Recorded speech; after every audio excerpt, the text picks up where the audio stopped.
আমার জন্য এদের পরিশ্রম।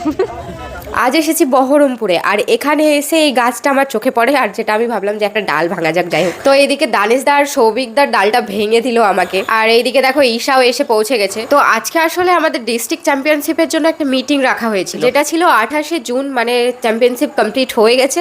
ভিডিওটা আমি দেরিতে দিচ্ছি, মানে কি লেভেলের যে অলসতা রয়েছে আমার মধ্যে, আমি এটাকে কি করে যে ঠিক করব বুঝতে পারছি না। তো এই যে এত বড় ডাল নিয়ে আমি এখন দৌড়ে বেড়াচ্ছি, আর এইদিকে ঈশা নিউ হেয়ার কালার করেছে, তো সেটাই দেখাচ্ছিল।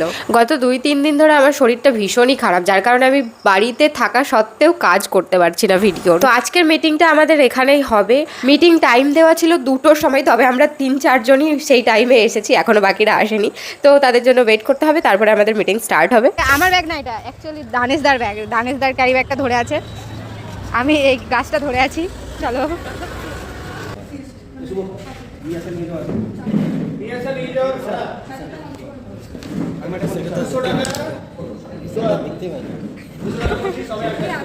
হ্যাঁ, দেখা গেছে।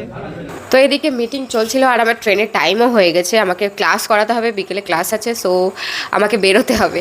আর বেশ কিছু ব্লগ আমার এখনও গ্যালারিতে পড়েই রয়েছে, তো সেগুলো আমি তাড়াতাড়ি আপলোড করার চেষ্টা করছি, আর সেগুলো কমপ্লিট করে আমি নতুন কন্টেন্ট বানাবো। তো দেখা হচ্ছে খুব তাড়াতাড়ি নেক্সট ভিডিওতে।